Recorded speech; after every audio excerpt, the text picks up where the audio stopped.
2017 оны 7 сарын 17 Хонконг. За шүн дунд нэг өсвөр насны хүү хаалга тогшино. Тогшиж байгаа хаалга нь Өмнөд Солонгосын консулын газар. Хэрвээ хаалга нэгдвэл тэр амьд үлдэн нэгдэхгүй бол өглөө гэхэд хүчж магадгүй. 24 цагийн өмнө энэхүү 18 настай математикийн олимпиадын оролцогч хүү Хойд Солонгосын нэрийн өмнөөс тайзан дээр зогсоод ээлжит мөнгөн медалаа авч исэн. Харин 16 оны 7 сарын 17-нд орогдол болж хувирсан. Гэхдээ тэр шоронгоос цухтаагаагүй харин боломжийг ашиглаад эрхчлөө олохоор явж байгаа нь. Хойд Солонгос түүнийг дэд зэрэглэлийн хакерын ангид авахыг хүссэн. Банкуудыг хакердох, тэр бумаар нь хулгайлах, буужин бүтээх, бункер шиг харанхуй газарт байлгаж, насан туршдаа хатуу дэглэмдор хамгийн хар бараан ажлыг хийлгэх хүн болгохыг хүссэн. Энэ болгоноос өмнө боломж олдсон даруйд тэр зүхтааж Өмнөд Солонгосын консулын газрын хаалгыг тогшоо зогсож байгаа нь ийм учиртай. За тэгжээтэл хаалга нээгдсэн. Би Хойд Солонгосоос ирсэн энд орогнохыг хүсэж гин гэж шивнэх төдийд хаалга тайлсан хүнд хэлсэн. За тэд бол түүнийг дотогш оруулаад аюулгүй боллоо гэж тэр бодсон. Гэхдээ энэ газар Хятадын нутаг дэвсгэр байгаа. Харин Хятад улс оргож гарсан хүмүүсийг буцаадаг хуультай. Математикийн сууд ухаантай гэгддэг Хойд Солонгосын хүү яаж Хонконгод очисон, за энэ хүү Өмнөд Солонгос руу ямар нэг аюулгүйгээр хүрч чадах болов уу гэдэг тухай энэ удаад би та бүхэнд ярьж өгөх болно. Тэгэхээр бүх зүйлийг ойлгомжтой байлгахын тулд хэдүүлээ 1998 он руу буцъя. Ри Жон Ил Пхёньяны хойд хэсгийн нэг хотод Ким Жон Илийн хөргийн дор төрсөн байгаа. Түүнийг 7 настай байхад нь ангийнх нь нэмэх хасхыг арай ядан сурч явах үеэр Ри бага ангийн математикийн бүх хөтөлбөрийг аль хэдийнэ эзэмшсэн байсан. За багш нар нь түүнийг бусад хүүхдүүдтэй харьцуулахад бараг тооны машин шиг бодож тооцоолохыг нь харж алмаарч байсан. Хойд Солонгост онцгой авьяасыг магтаж сайшаадаггүй харин зэвсэг болгодог. За тэгээ Ригийн энэхүү гялалтсан авьяас бол түүнийг Пхёньяны авьяастай хүүхдүүдийн элит сургуульд оруулж чадсан. За академи нэртэй боловч яг үнэндээ ол энийг дамжуулах хоолой гэж нэрлэдэг юм байна. Хичээл бүрэн хяналттай, найз нөхөд болгоно нь бүртгэлтэй, бодож байгаа бүхнийг нь асуудаг, за үнэнч байдлыг нь шалгадаг байсан. Сайн сурагчид тэдний хувьд ашигтай нөөц болдог, харин хамгийн шилдэг нь улсын өмч болдог. 15 настай дари олон улсын тэмцээнүүдэд оролцож мөн төрүүлж эхэлсэн. За 16 тайдаа олон улсын математикийн олимпиадын үндэсний шигшээ багт орсон юм байна. За ингээд тэрнээс хойш гадаадад дараалан 4 жил тэмцээнүүдэд явсан. Өмнөд Африкт 2013 он, Колумбод 2014 он, Таиландд 2015 он, харин 2016 онд бол Хонконгод тэмцээнд оролцсон. Нэр хүн дээр цангасан байдаг улсын хувьд бол энэ Ри гэх хүү чимээгүй зэвсэг нь олж исэн. Ерөнхийдөө бол Хойд Солонгосын далбаг дэлхийн тайзан дээр өргөж явсан ийм алдартай хүү байгаа. Гэхдээ олон улсад гарна гэдэг нь хоёр эртний хутга шиг эрсдэлтэй алхам байдаг. Түүний гарч байгаа тайз нь нэр хүндтэй байх тусам хүнд хатуу дэглэмийн хүзөвч чангарч эхэлдэг. 2015 онд 3 дахь олимпиадаасаа Таиланд улсаас буцаж ирэхдээ өөрийг нь магтаж хүлээж авна гэж хүлээж исэн. За гэхдээ оронд нь ол өөрийнх нь талаар асуулт асууж эхэлснийг нь анзаарсан байгаа. Дээд албан тушаалтнууд Ригийн найзууд, хамаатан садан багш нарыг нь байцааж эхэлсэн. За энэ явдал бол Хойд Солонгосын хувьд ганцхан зүйлийг илтгэдэг юм байна. Улсынхаа хувьд ч сонгогдсон гэсэн. За ингээд энэ баг багаар тархаж явсаар засгийн газар нь бол түүнийг ахлах сургуулаа төгссөн даруйд нь их сургуульд биш, нийтийн албанд ч биш, нууц алба руу шууд дайчлахар болсон. Хатуу дэглэм түүний математикийн авьяасыг кибер дайнд ашиглах гинэ гэдгийг Ри бол хэдхэн хоногийн дотор өөрөө бол эвлүүлээд ингээд ойлгоцсон. За хамгийн сайндаа гэхэд тэр бол тагнуулын ерөнхий газрын хакер болоод Хойд Солонгосын нууц дижитал айрамд ороод гадаадын банкуд крипто биржүүдийг дээрэмдээд пуужингийн хөтөлбөрийг санхүүжуулна. За харин муу нь юу вэ гэхээр цөмийн зэвсгийн судалгаанд томилогдоод бункер шиг газар төгжигдээд амьд тооцоолуур болж реактор тесрэх чадлыг өдөр шөнөгүй бодож суудаг. Энэ хүүд бол ямар ч сонголт байхгүй, татгалзах боломжгүй, зугтах гарцгүй гэсэн. Тэд чамайг сонгосон мөчөөс амьдрал чинь дуусч, үйлчлэгээ чинь эхэлнэ. Үрд хяналтанд үрд тусгаарлагдсан хатуу чанга дэглэмийн хамгийн харанхуй тооцоонуудыг хийж суудаг үрдийн хоригдол болно. Тэр хяналтаас гадуур бол найз нөхөдтэй болох боломжгүй, өөрийн эрх чөлөөний төлөө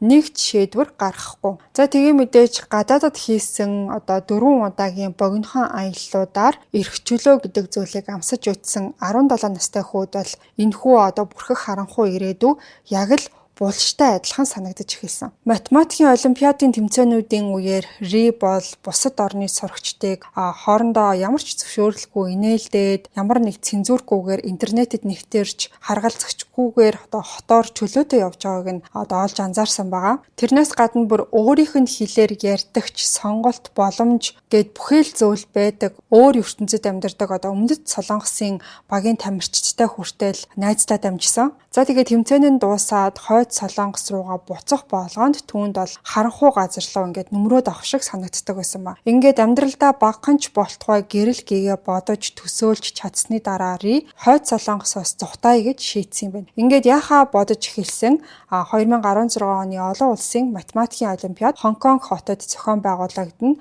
За Хятад улсын газар нутагт гэсэн үг. Тэнд Өмнөд Солонгосын консулын газар байдаг. За тэгээд энэ жилийн математикийн олимпиад түүний оролцож болох хамгийн сүүлчийн тэмцээн байсан.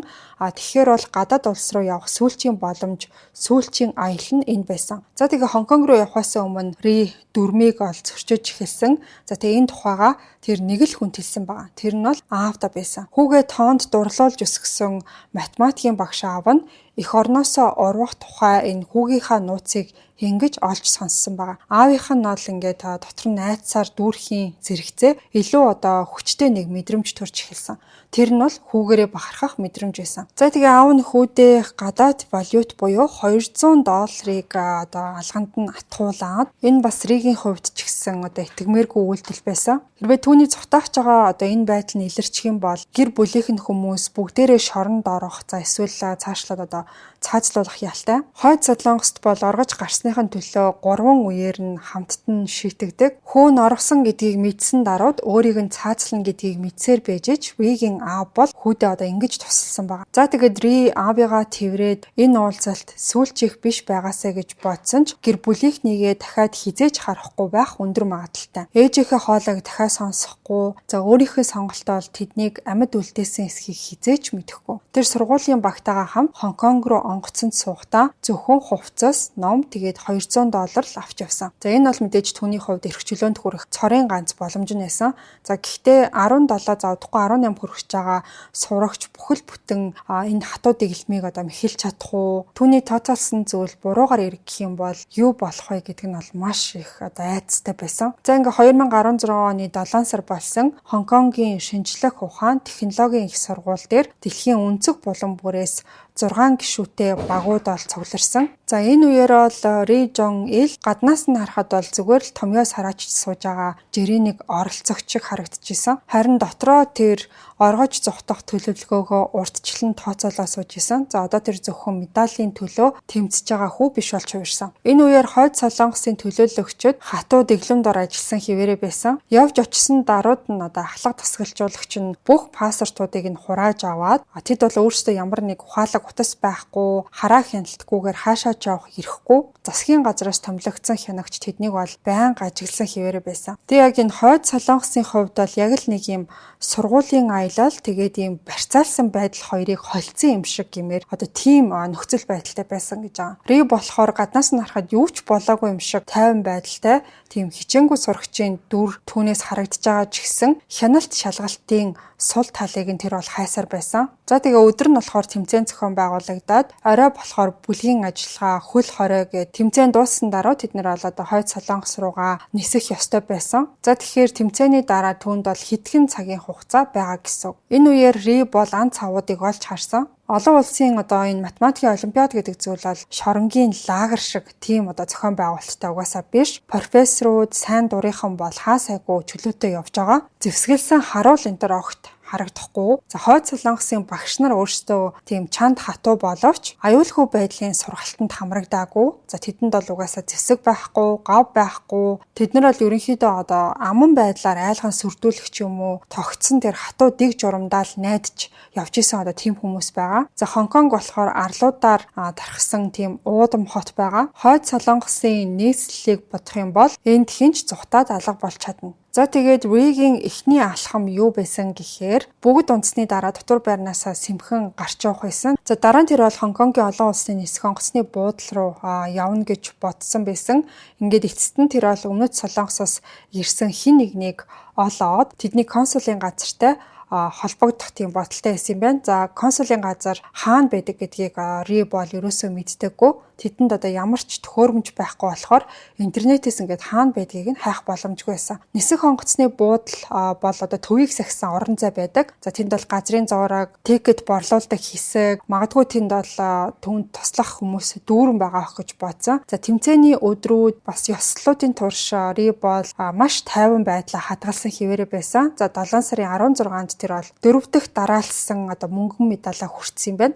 За энэ хойд солонгос болохоор ингээд олон улсын математикийн олимпиад болгонд ер нь бол сүүлийн одоо энэ 13-аас 16 оноод хүртэл дандаа 2 дугаар байранд буюу мөнгөн медаль авч исэн юм билээ. Ингээд хойд солонгосын баг зургаа даруулж Ри бүр өөрийгөө хүчлэн байж баг зэрэг инээмсэглээд харин дотроо бол цаг минут секундээр нь тооцоолж исэн. За тэгээд тэмцээн нь дуусаад ерөнхийдөө бол Ригийн одоо оргох цаг нь болсон байгаа. Тэр орой бол зохион байгуулагчид хаалтын одоо тийм хүлээн авалт хийсэн юм байна. Тэгээд тэмцээн дууссан болохоор хойд солонгосын хянагчид нь одоо баг зэрэг суларсан. Маргааш үдээс хойш нисэх онгоцондоо суух ёстой. За буцах нислэг нь болохоор 7 сарын 17 оны өдрийн 14 цагт байсан юм байна. За ийм болохоор түүнд бол өглөөний цагаар буюу одоо үүрээр хянагчид ядраад харуулууд суларсан үед зутах, оролдлого хийх боломж олдно гэж үтсэн. За тэгээ Ри болохоор өрөөнийхөө хүүхдүүдтэй хамт дотор байрлалгаа явж орсон.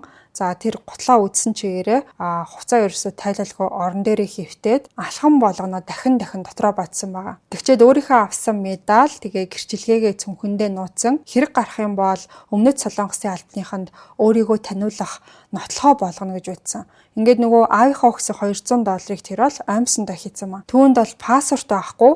Тэгээд албан ёсны бичиг баримт юусоо байхгүй. Бүх зүйлд энэ аавынхаа өгсөн $200 их биш ч гэсэн ямар нэг найдвар байгаа гэдэг итгэлийг өгчээсэн мөнгө байсан. За шөнийн 2 цаг орчим бол тэр чигтээ нам гүн болсон. Ри орноосоо босоод маш их сандарсан байдалтай ер нь бусдыгаа сэрээч хүдэ гэж яаж исэн. За тэгээд тэр хаалгаа онгоолгоод коридор руу харсан чинь хоосон, харуул байхгүй, камер байхгүй, зөвхөн одоо гарцны бүдэг гэрлүүд харагдчихсан. За тэгээд нөгөөх чинь коридороор зөөлөн алхаж явж байгаад үүдний танхимд хамгаалалтын ажилтан ширээний ард яг ингээд унтгаа дуг хийгээд байж байгааг нь бол харсан байгаа. За тэгээд Ри болохоор амьсгаагаа төгчээд хажуугаар нь яваад өнгөрсөн. За сургуулийн хашаанаас гарсан даруйда тэр бол гараа өргөөд таксинд сууж чадсан. Нисэх онгоцны буудлын руу явъя гэж тийм одоо жоохон broken angle хэлээр хэлээд жолооч бол толгоогоо дохиод тэр хоёр хөдөлсөн байгаа. Энэ үед мэдээж Ри дотроо маш их айцтай байсан ч гэсэн дагаад бол ингээд догтлох мэдрэмж төрж исэн. Ерөнхийдөө нар маантахад нэг 2-3 цагийн одоо зай үлдсэн байгаа. Түүний алга болсныг мэдээж удалгүй олж мэдээд азар түүнийг ингээд явж байгааг бол хинч мдээгүй. За тэгээ нөгөөх чинь бас зүгээр явахгүй байн аргашаа хараад одоо араас нь хин нэг дагж байгаа болов уу гэсэн тийм одоо айцтай явсаар байсан. За ингээд өөрийн 4 цагт Хонконгийн олон улсын нисэх онгоцны буудлын дээр тэр явж чадсан. За хүлээлгийн танхим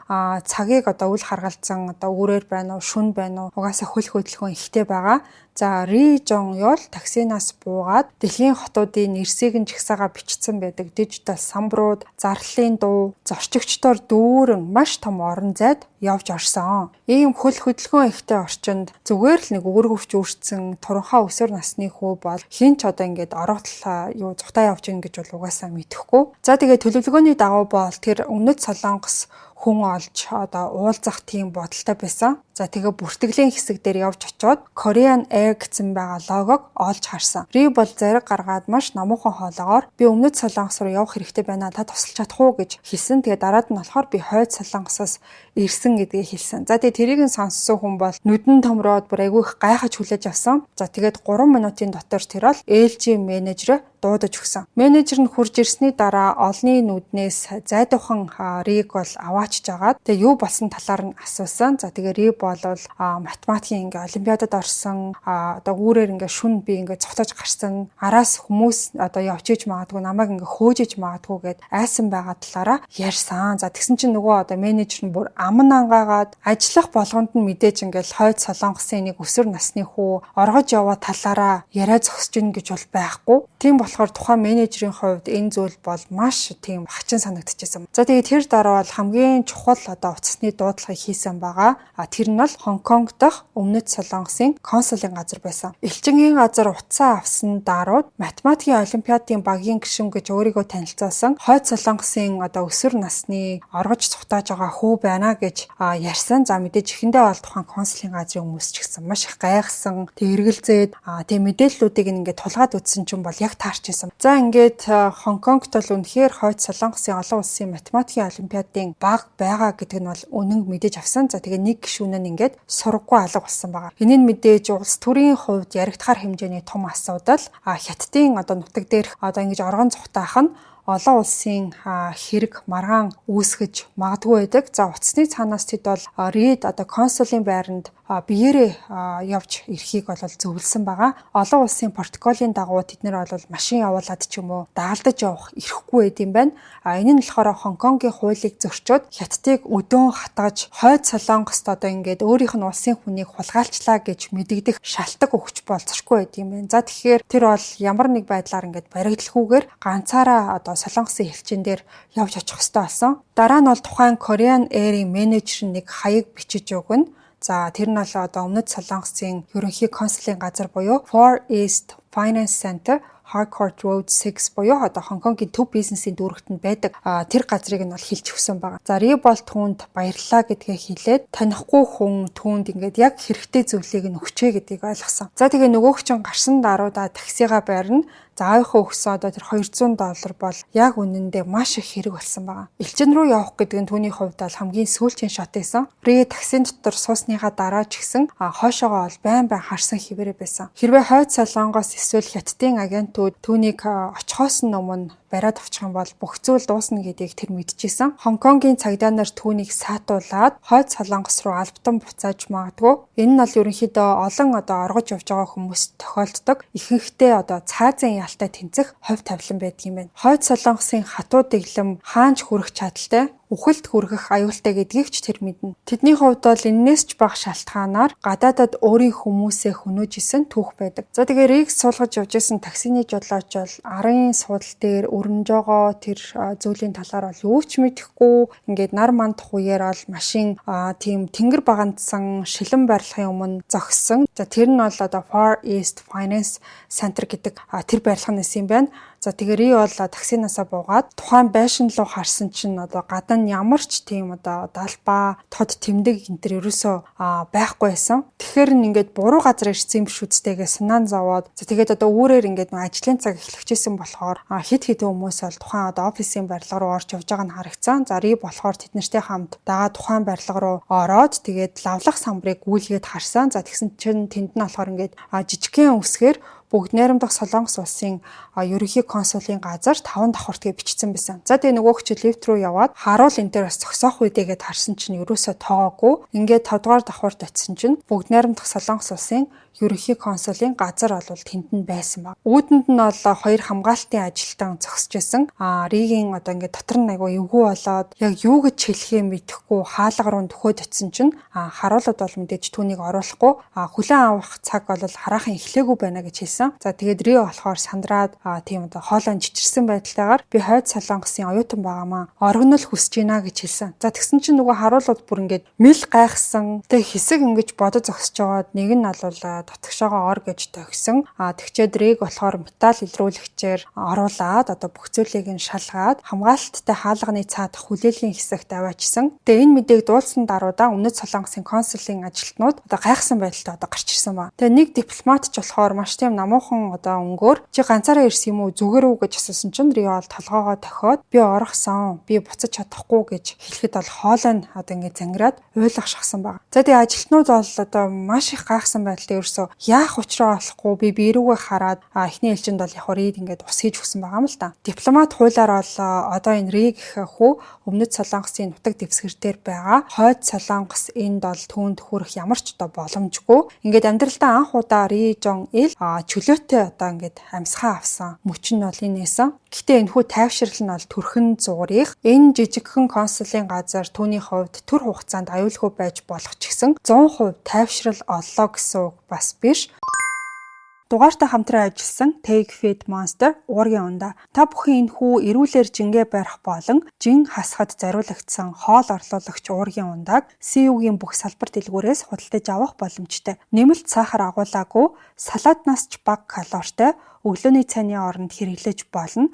Дасгалын дараа булчин сэргэлтэнд бас өдөр хөнгөн уургаа нөхөхөд хэрэглэж болох юм байна. Хэнд зориулагдсан бэ гэхээр жингээ барьж байгаа, калори багатай хоол сонгож байгаа, өлсөхгүйгээр турах зорилготой, мөн угаараг дутагддаг бүх хүнд тохиромжтой. Үр дүнд нь та яах вэ гэхээр жин аажмаар буурч булчин хадгалагдана. Дасгалын үр дүн илүү мэдрэгдэж, бие хөнгөн, энерги тогтвортой болно. Take Feed Monster өдөрт авах ёстой биеийн хэрэгцээ дургийг танд бүрэн өгч чадна.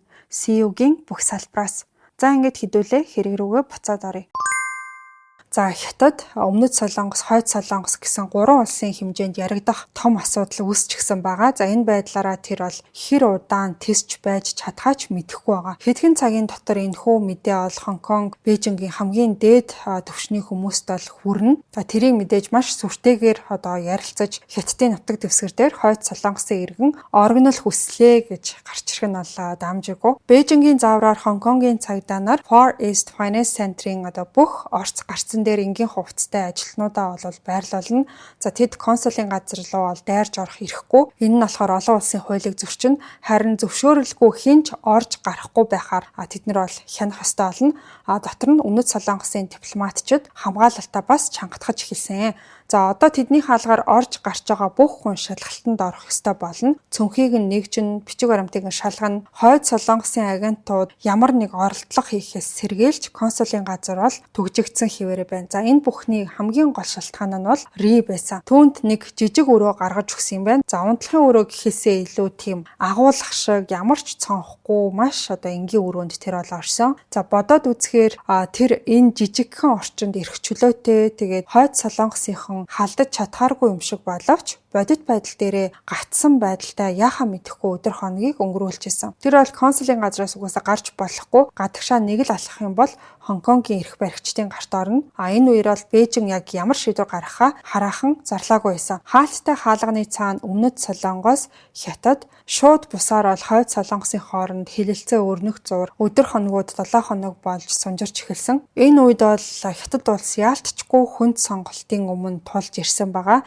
За түүхэндээ бол Хятад ихэнх Хойд Солонгосын орогдлуудыг хууль бус цагаач гэж Хойд Солонгос руу буцаагаад харилцаагаа хадгалсаар ирсэн юм байна. Гэхдээ олонний анхааралд өртсөн энэ математикийн сууд ухаантай хүүг буцаах нь бусад олон улсуудын харилцааны хувьд бол сүүрэл болно гэж үзсэн. Өсвөр насны залуухан хүүг албатан одоо кибер гэмт хэрэг эсвэл хорих лагер руу хөргөж өгсөнтэй яг адилхан зүйл юм шиг бусдад харагдчихсан. Түүнийг Сөүл рүү хүргэх нь Ким Жон Уныг уурлуулж Хятадтай харилцааг ч гэсэн хурцдах нь гэдгийг бол мэдчихсэн. Ри энэхүү консулын газар одоо эрх чөлөөтэй болж чадсан юм шиг боловч яг л одоо торонд хоригдсан амтэн шиг нааш цаашаага холхиод за энэ консулын ажилтнууд болохоор түүнд солонгос хоол байнга авчирч өгдөг байсан юм байна. Эхний сарда тэр бол маш дуу цөөтэй бүх зүйлд болгоомжтой хандж исэн. Сэтгэл зүйн гэмтэл бас айдас бол түүний гол асуудал нь байсан. Мэдээж одоо их орондоо үйлцсэн гэр бүлийнхээ талаар тэр бол байнга бодож санаан зовдөг байсан. Албаныхан ерөнхийдөө түүний эцэг гэхийн талаар асуухаас зайлсхийдэг. Энэ сэдв нь мэдээж түүний хувьд бол хамгийн эмзэг, ямар ч мэдээ түүнийг сэтгэлээр унгаж магадгүй гэдгийг тэд ойлгож ирсэн баг. За тэгээ нөгөөх чин ингээл аавыг маань барьсан болов, хамаатан саднуудыг маань шийтгсэн болов гэх зэргээр янз бүрийн талаас нь бодож дотроо шаналдаг байсан.